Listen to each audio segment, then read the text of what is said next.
نبينا محمد وعلى آله وصحبه أجمعين.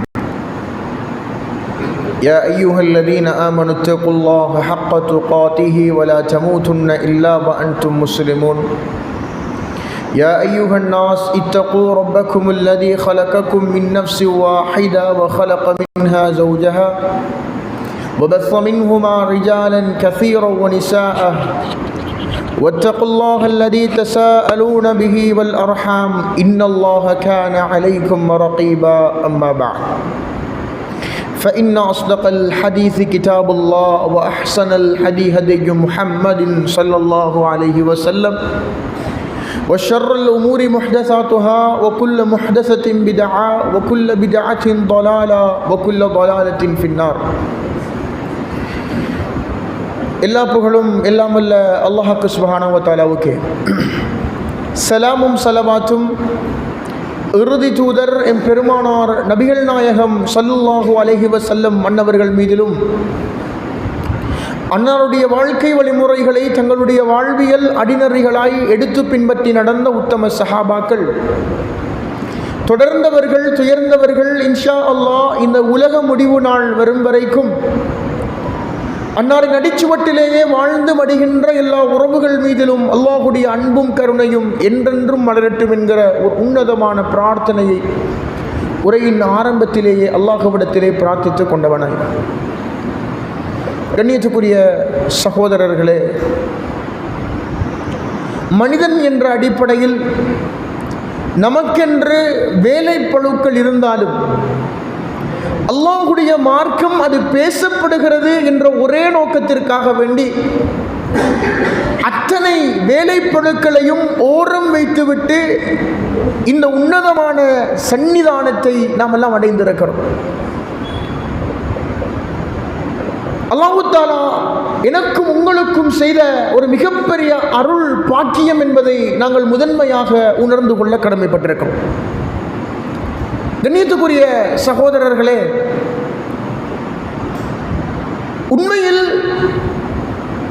இந்த உலகில் வாழுகிற மனிதர்களில் பெரும்பாலானவர்கள் அல்லாஹ் அருள் செய்தவர்களை தவிர எப்படியான ஒரு சிந்தனையில் இருந்து கொண்டிருக்கிறார்கள் என்று சொன்னால், நாங்கள் நேரம் தவறாமல் அல்லாஹுவினால் கடமையாக்கப்பட்ட தொழுகையை நிறைவேற்றுகிறோம்.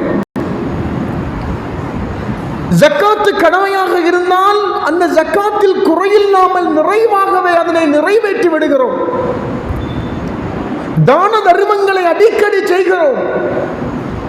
முடியுமே ஆனால் ஹஜ்ஜினுடைய கடமையை நிறைவேற்றுகிறோம். முடியுமே ஆனால் ஒன்றுக்கு பல முறை உம்ராக்களையும் செய்கிறோம். அள்ளி இறைக்கிறோம்.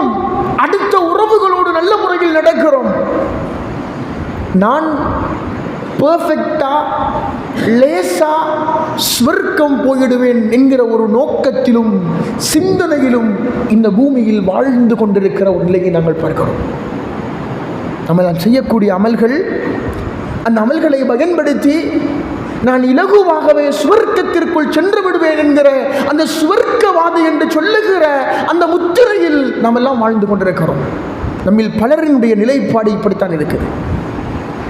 அல்லாஹ் சொல்கிறான், ஃபலா துஸக்கு அன்ஃபுஸக்கும், உங்களை நீங்களே தூய்மைப்படுத்திக் கொள்ளாதீர்கள், உங்களை நீங்களே சுத்தவாளி என்ற அந்த நிலைப்பாட்டிலே வைத்து விடாதீர்கள்.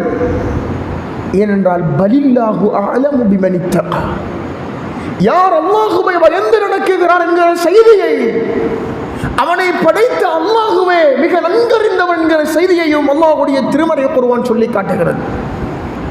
நமக்கு நிலைப்பாடு, சுபகுக்கு பள்ளிக்கு வந்துட்டோம், திரும்பி பார்க்கிறோம், அவர் பள்ளிக்கு வரல, இவர் பள்ளிக்கு வரல, அவர் தொழல, இவர் தொழல.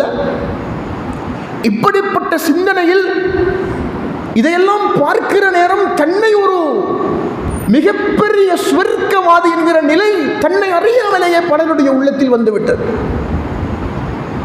அல்லாஹ்வுடைய தூதர் ஒரு முறை சொல்லுகிறார்கள், فإنه لن يدخل أحدا عمله الجنة. தோழர்களே, உங்களை யாரையும் அவர் செய்கிற அமல்கள் சுவர்க்கத்திலே கொண்டு போய் சேர்த்து விடாது என்னாங்க அல்லாஹ்வுடைய தூதர். ஒரு மனிதர் செய்கிற அமல்கள், அந்த அமல்கள் ஒவ்வொன்றும் அவரை சுவர்க்கத்திற்குள் கொண்டு போய் சேர்த்திடாது என்று சொன்னார்கள். சொன்னதை கேட்ட சஹாபாக்களுக்கு மிகப்பெரிய ஆச்சரியம். எவ்வளவு கஷ்டப்பட்டு அமல்கள் செய்கிறோம், நின்று வணங்குகிறோம், தொழுகிறோம், இரவிலே கண் விழிக்கிறோம், தஹஜ்ஜுத் தொழுகையை நிறைவேற்றுகிறோம். யாரெல்லாம் பாவம் செய்கிற பொழுதோ பாவமே தேவையில்லை என்று ஒதுங்கி வாழ்ந்து கொண்டிருக்கிறோம். அல்லாஹ்வுடைய தூதர் ஒரு வார்த்தையை சொல்கிறார்கள், நீங்கள் செய்யக்கூடிய அமல்கள் ஒவ்வொன்றும் உங்களை சுவர்க்கத்திற்குள் கொண்டு போய் சேர்த்திடாது என்று சொன்ன அந்த செய்தியை கேட்ட சஹாபாக்கள் தங்களை பற்றி யோசிக்கவில்லை, தங்களுடைய நிலைப்பாட்டை பற்றி யோசிக்கவில்லை. அவர்கள் சஹாபாக்கள் அல்லாஹ்வுடைய தூதரிடத்தில் கேட்கிறார்கள், வலா அன்த யா ரசூலல்லாஹ், எங்களை விடுங்கள் அல்லாஹ்வுடைய தூதரே, எங்களை விட்டுவிடுங்கள். நீங்கள் செய்கிற அமல்கள், இந்த உம்மத்திற்கு வழிகாட்ட வந்தவர்கள் நீங்கள். அப்படி இருக்கிற பொழுது நீங்கள் செய்யக்கூடிய அமல்கள் உங்களை கொண்டு போய் சுவர்க்கத்தில் சேர்க்காதா? சூரா அல் ஃபத்ஹ் அல்லாஹ் தஆலா நபியை மன்னித்ததாக சொல்லுகிற முதலாவது வசனம். முன்பின் பாவங்கள் மன்னிக்கப்பட்டதாக அல்லாஹ் சான்று சொன்ன உன்னதமான வாசகம். கால்கள் வெடிக்கிற அளவுக்கு நின்று வணங்கியவர் அல்லாஹ்வுடைய தூதர். அவர் செய்கிற அமல்கள் இந்த உலகத்திற்கு வழிகாட்ட வந்த உன்னதமான அமல்கள். அப்படிப்பட்ட அந்த அல்லாஹ்வுடைய தூதர் சஹாபாக்கள் கேட்கிறாங்க, அல்லாஹ்வுடைய தூதரே, எங்களை விட்டு விடுங்கள், ஆனால் நீங்கள் செய்த அமல்களும் உங்களை சுவர்க்கத்திலே சேர்க்காதா? அல்லாஹ்வுடைய தூதர் சொன்னார்கள், இல்லை தோழர்களே, இல்லை, நான் செய்கிற அமல்கள் கூட என்னை சுவர்க்கத்திலே சேர்த்து விடாது. நான் சுவர்க்கம் நுழைவதாக இருந்தால் கூட இல்லா ஐயத்தகம்மதனி அல்லாஹு பிஃபத்லி வ ரஹ்மா, அல்லாஹ்வுடைய அருளும் அவனுடைய அரவணைப்பும் இருந்தால்தான் நானும் சுவர்க்கத்திற்குள் நுழைவேன். அல்லாஹ்வுடைய தூதர். சஹாபாக்கள் அமல் செய்யும் பொழுது பயந்தார்கள். அவருடைய உள்ளத்தில் தங்களை அறியாமலேயே மனம், பயம், குற்ற உணர்ச்சி படைத்த அல்லாஹ் என்னுடைய அமல்களை அங்கீகரிப்பானா என்று சொல்லுகிற அந்த அச்சம் அவர்களுடைய உள்ளத்திலே மிக தெளிவாக இருந்தது. இப்னு முலைகா என்று சொல்லக்கூடிய ஒரு தாபிஈ சொல்லுகிற செய்தி, நான் என் வாழ்நாளில் 30 சொச்சமான சஹாபாக்களை சந்தித்திருக்கிறேன். அந்த 30 சஹாபாக்களும் குல்லுஹும் யகாஃபு நிஃபாக அலா நஃப்ஸி, தன்னிடத்தில் நயவஞ்சகத்தனம் இருக்கிறதா என்பது குறித்து அஞ்சினார்கள். தான் ஒரு நயவஞ்சகர்களாக இருக்கிறோமா? நான் சுமந்துள்ள ஈமான், நான் நிறைவேற்றிய தொழுகை, நான் இந்த உலகத்தில் செய்துள்ள ஒவ்வொரு காரியங்களும், அவைகள் ஒவ்வொன்றையும் நினைத்து தங்களுடைய உள்ளத்தில் நயவஞ்சகம் இருக்கிறதா என்பதை பயந்தார்கள்.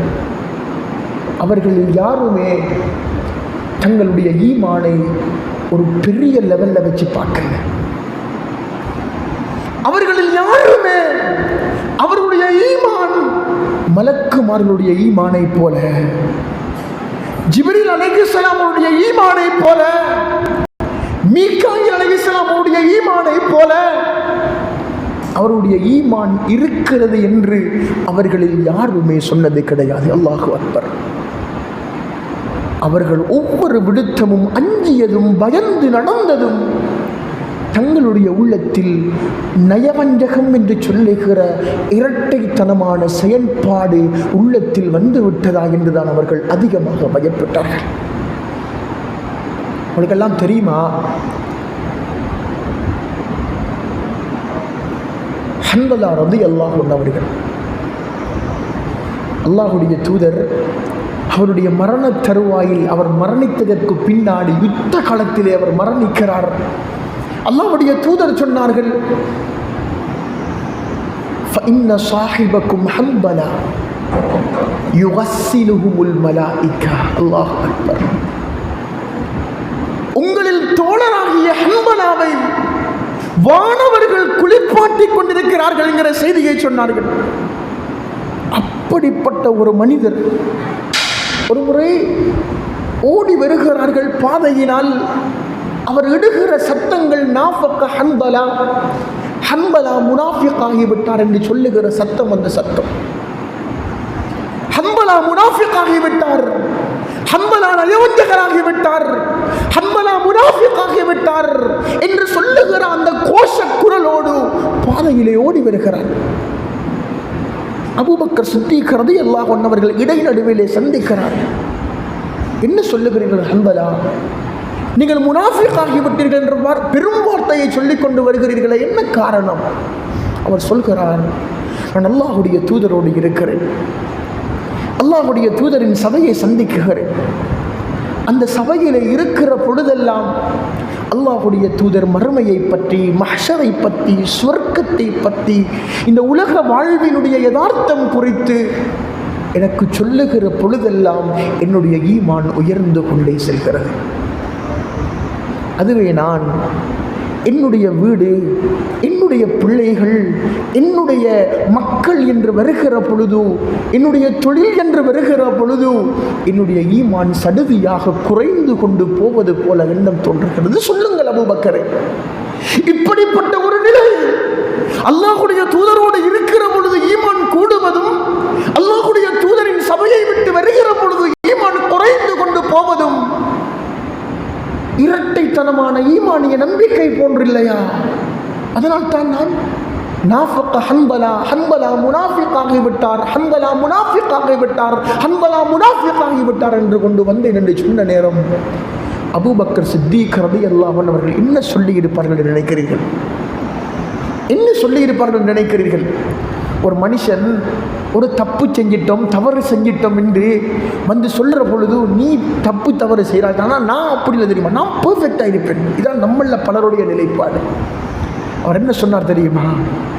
நானும் என்னுடைய ஈமானில் அப்படிப்பட்ட ஒரு நிலையை உணர்கிறேன். அப்படி என்றால் வாங்க 2 பேரும் அல்லாஹ்வுடைய தூதரிடத்திலே போவோம். 2 பேருமே போகிறார்கள். ஹன்பலா ரலியல்லாஹு அன்ஹு சொல்கிறார்கள், அல்லாஹ்வுடைய தூதரே, உங்களோடு இருக்கிற பொழுது கூடுகிற ஈமான், நீங்கள் மறுமைய மஹ்ஷரை பற்றி சொல்லும் பொழுது உள்ளத்தில் ஏற்படுகிற ஈமானினுடைய எழுச்சி, வீடு வாசல் பிள்ளைகள் என்று வருகிற பொழுது அப்படியே சடிதியாக போய்விடுகிறதே. என்ன காரணம்? என்ன செய்ய வேண்டும்? நான் நயவஞ்சகனாகிவிட்டேன் அல்லாஹ்வுடைய தூதரே. அல்லாஹ்வுடைய தூதர் சொன்னார்கள், ஹன்பலாவே, சாஅத்தோ சாஅத்தா, ஒவ்வொன்றிற்கும் ஒரு பிரத்யேகமான நேரம் இருக்கிறது. குடும்பம் என்று வருகிற பொழுது அதற்காக செலவு செய்ய வேண்டிய நேரம் இருக்கிறது. உன்னுடைய மறுமை வாழ்வு என்று வருகிற பொழுது அதற்காக நீ செலவு செய்ய வேண்டிய நேரம் இருக்கிறது. உங்களுடைய ஈமான் அப்படியே குறையாமல் நிலையாக நிற்கும் என்றிருந்தால் நீங்கள் தெருவில் வருகிற பொழுதே வானவர்கள் உங்களுக்கு வந்து கைலாக முசாஃபஹா செய்திருப்பார்கள். அப்படி என்று அல்லாஹ்வுடைய தூதர் ஸல்லல்லாஹு அலைஹி வஸல்லம் அவர்கள் சொன்னார்கள். கண்ணியத்துக்குரிய சகோதரர்களே, இந்த உலகத்தில் யோசிச்சு பாருங்க, சஹாபாக்கள் செய்துள்ள அமல்களில் எத்தனை அமல்கள் எங்களுடைய வாழ்க்கையில் நிலையாகவும் தொடராகவும் பயணம் செய்திருக்கும். அந்த சஹாபாக்களுடைய வாழ்வு தருகிற படிப்பினைகளும் போதனைகளும் கொஞ்சம் நிதானமாக யோசித்து பாருங்கள். என்னுடைய வாழ்க்கையில் அதில் 1% ஆவது இடம் பிடித்திருக்கும் என்று யோசிக்கிறோம். நடக்கும் பொழுது பாவம், இருக்கும் பொழுது பாவம், பேசும் பொழுது பாவம், பார்க்கும் பொழுது பாவம், உலகத்தினுடைய ஒவ்வொரு கோணங்களும் பாவத்தினுடைய கரைகளை சர்வ சாதாரணமாக பார்க்க தூண்டுகிற ஒரு காலம். ஈமானை பாதுகாப்பது என்று சொன்னாலே ஒரு மிகப்பெரிய போராட்டம் என்று சொல்லுகிற அளவுக்கு, அமல்கள் செய்வதென்றாலே மிகப்பெரிய சிரமம் என்று சொல்லுகிற அளவுக்குண்டான ஒரு காலத்தில் வாழ்ந்து கொண்டிருக்கிறோம்.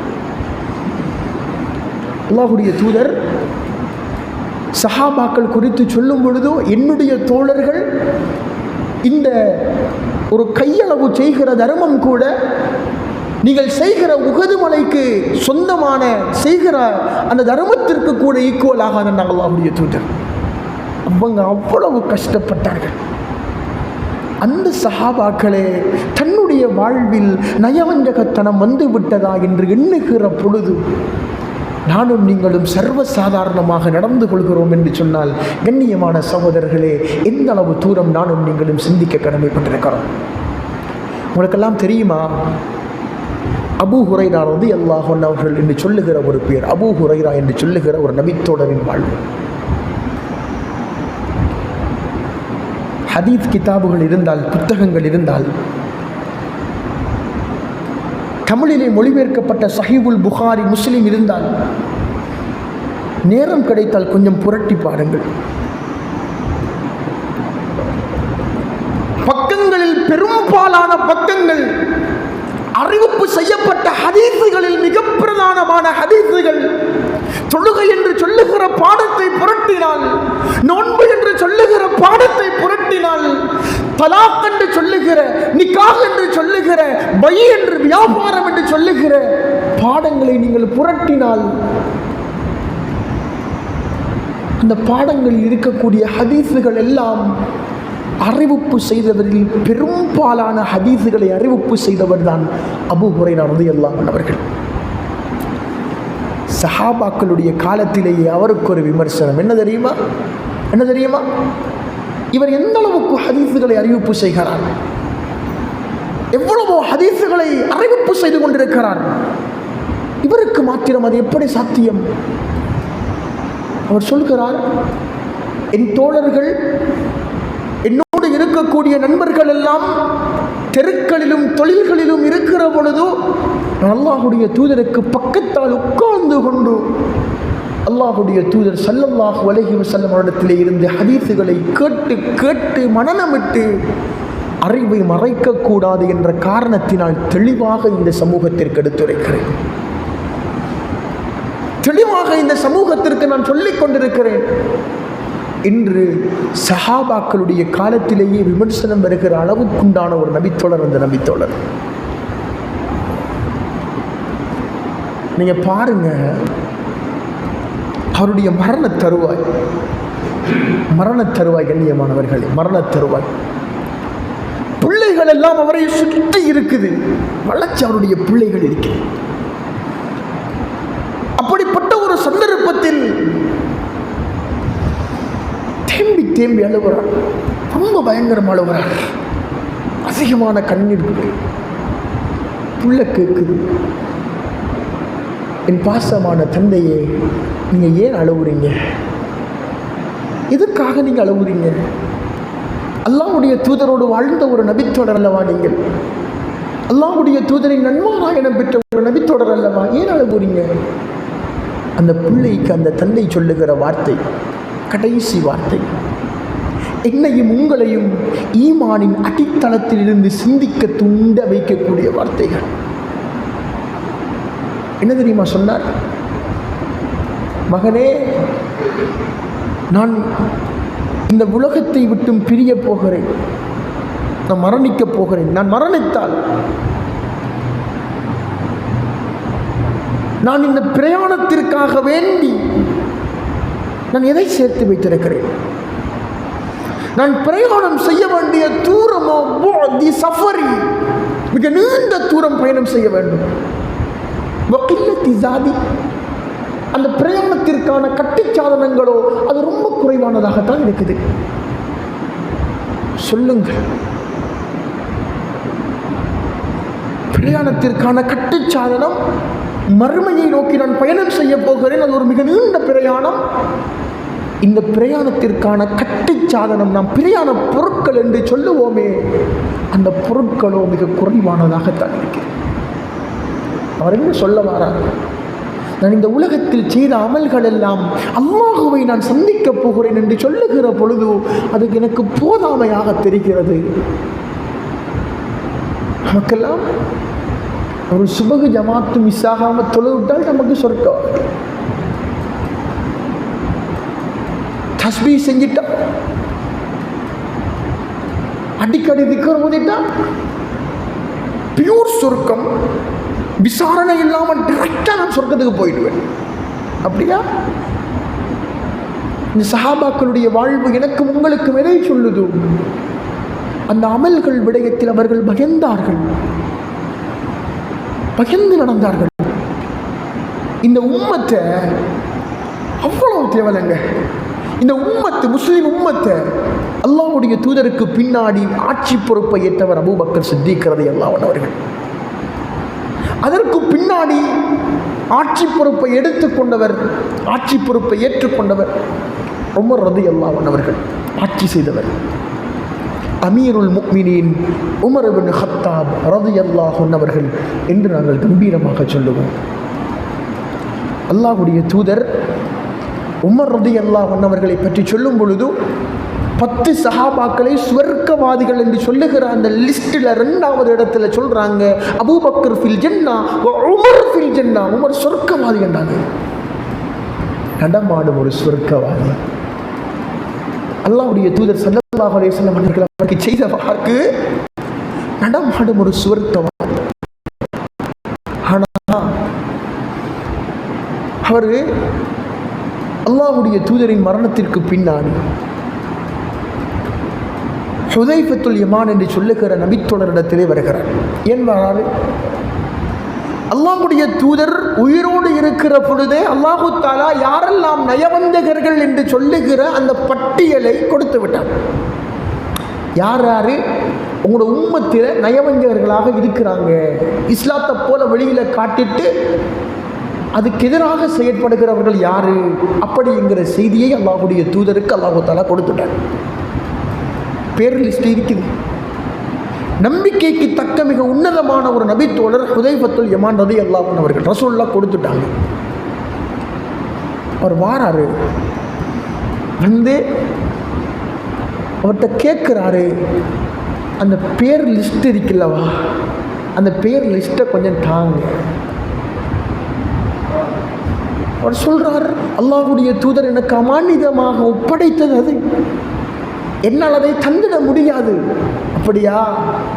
அப்படியாக இருந்தால் நீங்கள் சொல்லுங்கள், அந்த பெயர் லிஸ்டில் என்னுடைய பெயரும் இருக்குதா என்கிறத பார்த்து சொல்லுங்க என்றாங்க அல்லாஹ்.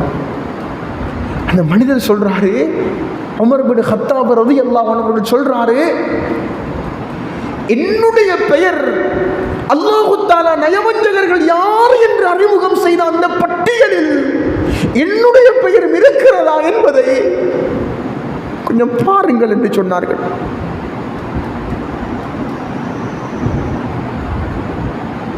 பாருங்க கண்ணியமானவர்கள்,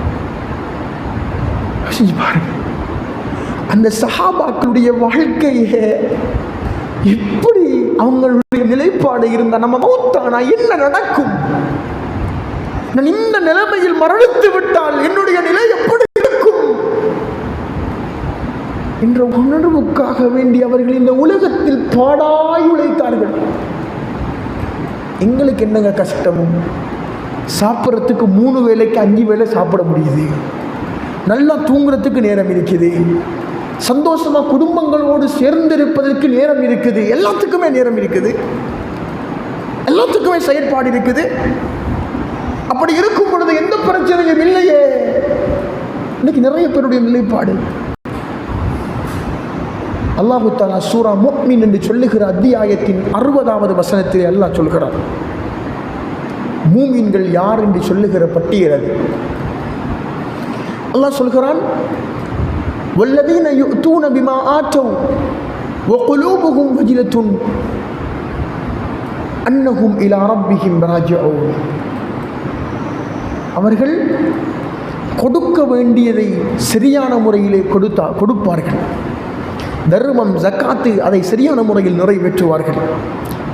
அவர்கள் நிறைவேற்றுகிற பொழுது அவர்களுடைய நிலைப்பாடு எப்படி இருக்கும் என்றால், வகுலூபுஹும் வஜிலத்துன் அன்னஹும் இலா ரப்பிஹிம் ராஜிஊன். தங்கள் ரப்பிடத்தில் தாங்கள் மீண்டு செல்லுவோம் என்று சொல்லுகிற அந்த மிக பெரும் அச்சத்தோடு அவர்களுடைய உள்ளங்கள் இருக்கும். அப்படிப்பட்ட நிலையில் அவர்கள் கொடுக்க வேண்டியதை அவர்கள் கொடுப்பார்கள் என்று அல்லாஹ் தஆலா சொல்கிறார். எப்படிப்பட்ட நிலையா? இப்படிப்பட்ட நிலையா? அவருடைய உள்ளங்கள் பயந்து நடுங்குகிற பொழுது, அந்த அமல்களை அல்லாஹ் ஏற்றுக்கொள்வானா என்று அஞ்சுகிற பொழுது அவர்கள் அமல்கள் அதனை நிறைவேற்றுவார்கள், நல்லதை அவர்கள் செய்வார்கள், கொடுக்க வேண்டிய தர்மங்களை செய்வார்கள். ஆயிஷா ரலியல்லாஹு அன்ஹா கேட்கிறார்கள், அல்லாஹ்வுடைய தூதரே, இப்படி உள்ளம் நடுங்குகிற அளவுக்கு ஒருவன் நல்லமல் செய்கிறான் என்றால் உள்ளம் பயப்படுவதோ அந்த என்று சொல்லுகிற நிலையில், உள்ளம் அஞ்சி நடக்குது என்று சொல்லுகிற பொழுது ஒரு அமல் செய்கிறான் என்றால் அவன் திருடுற ஒரு மனிதனா, மதுபானங்கள் பயன்படுத்துகிற ஒருவனா, பாவங்கள் அசிங்கங்களில் பங்கெடுக்குகிற ஒருவனா? ஆயிஷா ரலியல்லாஹு அன்ஹாவை பார்த்து அல்லாஹ்வுடைய தூதர் சொன்னார்கள், யா பின்த சித்தீக், இல்லை ஆயிஷாவே, இல்லை ஆயிஷாவே, அவர்கள் யார் தெரியுமா? யுஸல்லூன், தொழுகிற மக்கள், வயத்தஸத்தகூன், தர்மம் செய்கிற மக்கள், நோன்பு நோட்கிற மக்கள், அவர்களால் முடிந்த நல்லமல்களை எல்லாம் சரியாக நிறைவேற்றுகிற மக்கள், அந்த அமல்களை எல்லாம் செவ்வனே நிறைவேற்றுகிற பொழுது கூட அவர்கள் அஞ்சுவார்கள், அந்த அமல்கள் எல்லாம் அல்லாஹ்விடத்திலே அங்கீகரிக்கப்படுமா என்ற அந்த அச்சம்தான் அவர்களுடைய உள்ளத்திலே இருந்து கொண்டிருக்கும். இப்படி அமல்கள் செய்யக்கூடிய மக்கள், அதனால்தான் அல்லாஹ் சொல்லும் பொழுது குலூபுஹும் வஜிலத்துன் அன்னஹும் இலா ரப்பிஹிம் ராஜிஊன், தங்கள் ரப்பிடத்தில் அவர்கள் மீண்டு செல்லுவார்கள் என்ற அந்த உணர்வோடு, அந்த அச்சத்தோடு அவருடைய உள்ளங்கள் இருக்கிற பொழுது அமல் செய்கிற மக்கள். யோசிச்சு பாருங்க, என்னுடைய அமல்களை அல்லாஹ் அங்கீகரிக்காமல் விட்டால், உங்களுடைய அமல்களை அல்லாஹ் அங்கீகரிக்காமல் விட்டால் அல்லாஹ் பாதுகாக்க வேண்டும். நானும் நீங்களும் நஷ்டவாளிகள் தானே அன்பார்ந்தவர்களே. என்னுடைய உங்களுடைய ஸ்வர்க்கம் என்று சொல்லுகிற அந்த பயணம் ஒரு மிகப்பெரிய நஷ்டத்தை தானே கொண்டு வந்து சேர்த்துவிடும். சில நேரம் நான் செய்திருக்கக்கூடிய அமல்கள் அல்லாஹ்விடத்தில் அங்கீகரிக்கப்படாமல் இருந்திருக்கலாம். அடுத்த மனிதன் என்னை தொழுகையாளி என்று சொல்ல வேண்டும் என்பதற்காக வேண்டி நான் தொழுதிருக்கலாம். அடுத்தவன் என்னை ஒரு தர்மம் செய்தவன் என்று சொல்ல வேண்டும் என்பதற்காக வேண்டி என்னுடைய உள்ளம் சில நேரம் தர்மம் செய்திருக்கலாம். அடுத்தவன் என்னை ஒரு ஹாஜியார், ஒரு உம்ராவுக்கு போனவர் அப்படி என்று பெயர் வரணும் என்பதற்காக வேண்டி சில நேரம் நான் செய்கிற அமல்களில் அந்த இஹ்லாஸ் அற்ற ஒரு நிலை உருவாகி இருக்கலாம், முஹஸ்துதி உருவாகி இருக்கலாம்.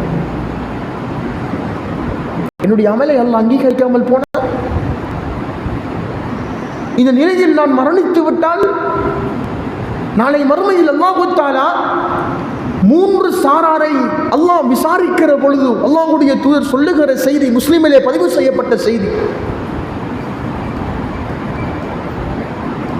அல்லாஹ்வுக்காக வேண்டி போராடிய ஒரு போராளி வருவார், ஷஹீதாக்கப்பட்டவர். அல்லாஹ் கேட்பான், அடியானே நீ என்ன செய்தாய்? யா அல்லாஹ், உனக்காக வேண்டி யுத்தம் செய்தேன், அல்லாஹ்வுடைய பாதையில் நான் அறப்போர் செய்து மரணித்தேன். அப்படியா? இல்லையே. உன்னை மக்கள் எல்லாம் ஒரு வீரன் என்று சொல்ல வேண்டும் என்பதற்காக வேண்டி யுத்த களத்தில் குதித்து நீ போராடினாயே, கதப்த, நீ பொய் சொல்லுகிற. அல்லாஹ் முகத்திலேயே அமல்களை தூக்கி வீசி நரகத்தில் தூக்கி போட்டுருவார். அடுத்த மனிதன் ஒரு ஆலிம், அல்லாஹ்வுடைய மார்க்கத்தை படித்தவர், அவர் வருவார். என்ன செய்தாய் அடியானே? யா அல்லாஹ், இந்த மார்க்கத்தை கற்று பிறருக்கும் கற்றுக் கொடுத்தேன். அப்படியா? உன்னையும் மக்கள் அறிஞர்கள் என்று சொல்ல வேண்டும் என்பதற்காக வேண்டி, உன்னையும் மக்கள் ஒரு அறிவாளி என்று சொல்ல வேண்டும், புகழ வேண்டும் என்பதற்காக வேண்டி நீ அந்த அமலை செய்தாய் அல்லவா?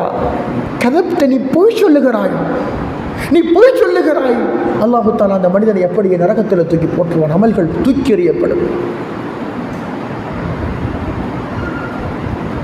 ஒரு பெரிய ஒரு கொடையாளி, தர்மம் செய்த ஒரு மனிதர், அல்லாஹ்வுடைய பாதையில் ரொம்ப பெரிய தர்மம் செய்தவர்.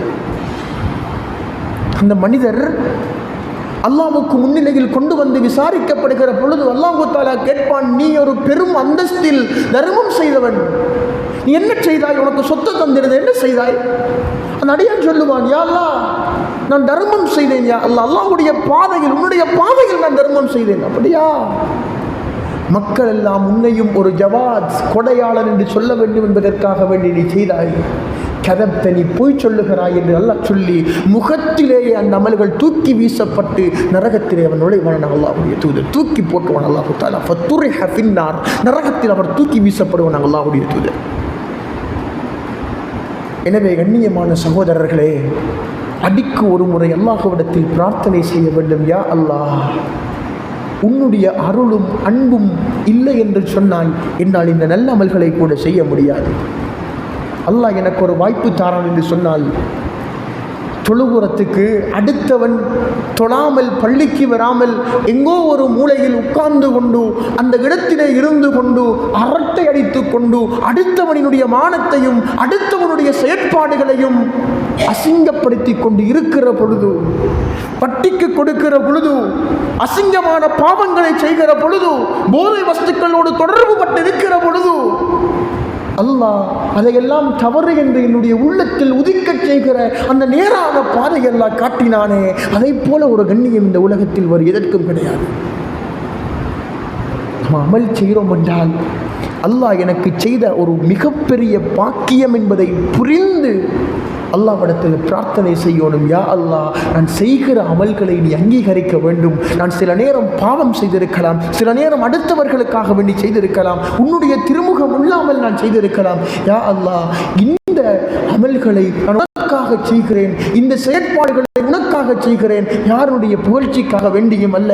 ஊரிலே என்னுடைய பெயர் தான் பிடராக அடிக்கப்பட்டு போஸ்டராக ஒட்டப்படும் என்பதற்காக வேண்டி அல்ல. நான் உனக்காக தர்மம் செய்கிறேன், உனக்காக நான் அள்ளி கொடுக்கிறேன். யா அல்லாஹ், உனக்காக நான் நின்று வணங்குகிறேன். யா அல்லாஹ், என்னுடைய உள்ளத்தில் சில நேரம் முகஸ்துதி என்று சொல்லுகிற மிக மோசமான அமல்களையே இல்லாமல் ஒழிக்குகிற இந்த காரியம் என்னுடைய உள்ளத்தில் வந்திருக்கலாம். அதையெல்லாம் நீ மன்னித்து எனக்கான சொர்க்கத்தை நீ தந்து விடியா அல்லாஹ் என்று ஒவ்வொரு மனிதனும் கேட்க வேண்டும். சுய பரிசீலனை என்று சொல்லுகிற ஒன்று நம் கபருக்கும் அடக்கம் செய்யப்படுவதற்கு முன்னாடி உருவாக வேண்டும். என்னுடைய உங்களுடைய உயிர் தொண்டை குழியை அடைவதற்கு முன்னாடி அது உருவாக வேண்டும். அதை பற்றி சிந்திக்கிறதுக்கு ஒரு வாய்ப்பு இல்லைன்றால் உறவுகளே, நானும் நீங்களும் மிகப்பெரிய ஒரு கேள்விக்குறி. என்னுடைய உங்களுடைய அமல்கள் எல்லாம் ஒரு மிகப்பெரிய ஒரு கேள்விக்குறி அதுவாக மாறி நிற்கும். எனவே கண்ணியமானவர்களே, இந்த உலகத்தில் வாழும் பொழுது என்னுடைய உயிர் தொண்டை குழியை அடைவதற்கு முன்னாடி எனக்கு தௌபா செய்கிற வாய்ப்பு இருக்கிறது.